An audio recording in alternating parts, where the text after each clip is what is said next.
Sorry, I was going live. You got it. He's not going to miss that sort of an opportunity from deep. It's time now to hear from our Hall of Fame reporter, David Aldridge. What's the latest, David? Thank you, Kevin. Well, a bit ago, Taylor Jenkins and I were able to chat. This is the first meeting of these two teams, so he didn't know exactly what to expect. But he does know that he wants his guys to attack offensively. He feels their success on that end will dictate their success through the game. So, guys, we can expect them to be aggressive from early on. Appreciate that, David. Interesting report there, GA. The team focused on what it can do offensively. Bottom line, in this league, you have to score points. Sounds like they have a plan.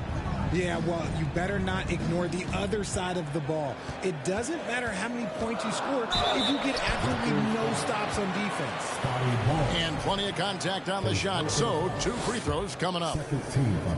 In terms of entertainment factor, can any current player top Ja Morant? I mean, we've seen Ja with some vicious in-game throwdown. So he comes up empty, missing both. Hey, Craig, talking about the great Ja Morant, this guy is just flat out fun to watch. Well, Ja's been known to go off for 50 on any given night, but he also looks for others, dropping some nasty dimes. Morant has an insane combination of athleticism and skill. This guy can do anything. Here's Morant. An easy 2 points on the layup. Morant's got 6. Welcoming any physicality on his way out. Morant enjoys that type of challenge. Pass to Pirtle. Shooting foul as the whistle blows. He'll shoot 2 free throws. And you look at Jakob Pirtle, great touch and presence inside the paint. Can get you with a move or just power his way to the hoop. So timeout called here. The first for Memphis.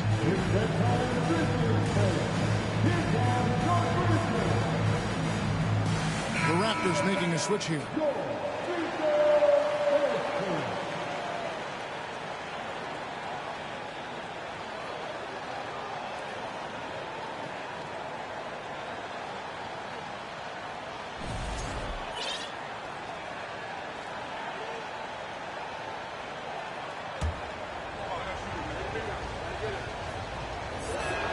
And that one misses. And Greg Pirtle has so many options to score inside. And that's why he's such an efficient scorer, Kevin. Very composed at the rim. Doesn't need a lot of time to get his shot off inside. Morant outside. Misses the 3. And here's Young. He'll bring it up for the Raptors. They trail by 1. Outplayed in the previous game on their schedule, losing to Chicago.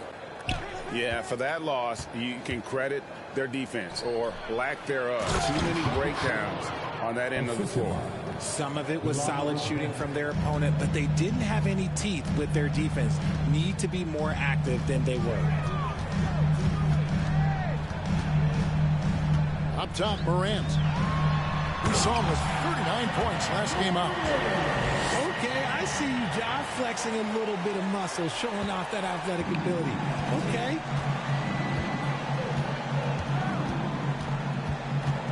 .115 left here in the first quarter. To the middle. Boucher, the screen. Back to Trent. Clock at 4. Young from outside. That one doesn't drop. Now the Grizzlies take it the other way. This, their first look at this year's Toronto squad.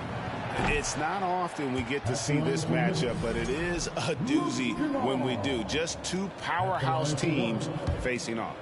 And who knows, if you want to look all the way ahead to the finals, it's possible these teams could see each other there. So both teams looking to make a statement in their first meeting of the season. The trade. And Pirtle pulls it down. Here's Banton. Pass to Young. Boucher, the screen. Here's Banton. middle trying to get open. Making his presence known with that swat. Jackson Jr. understands when to go after blocks.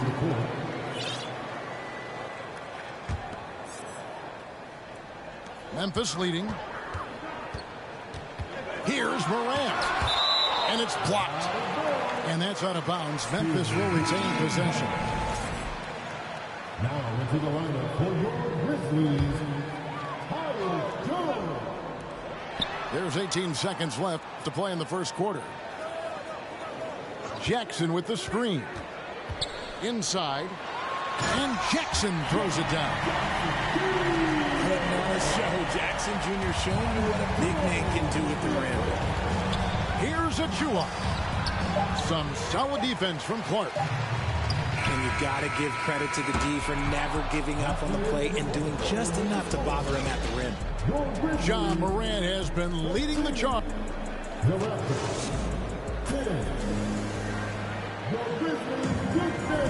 And it's been a pretty even game here after one quarter of play.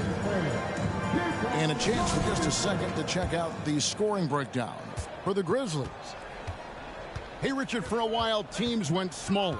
They became quicker. Now we're seeing some teams go big, playing 2, sometimes 3 7-footers in the lineup. It's amazing. Yeah, there's always a pendulum swing. Once it goes too small, then all of a sudden the pendulum swings back. And now everyone is looking for size. But you have to have size that can also stretch the floor because teams need guys that can rebound.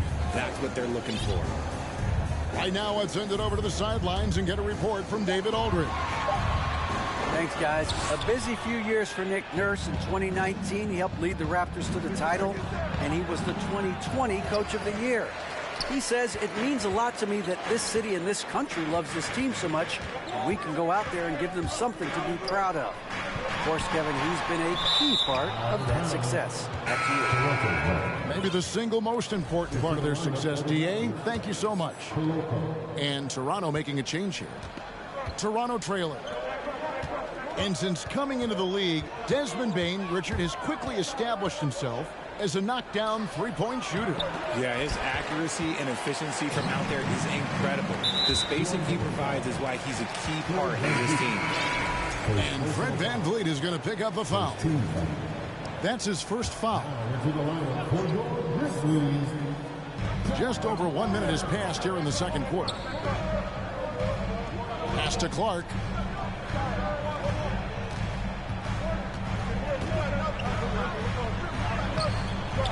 Goes back up. And foul on the shot. He'll shoot 2 at the free throw line. Scotty Barnes picks one up. Tough task trying to corral Clark there, especially when he's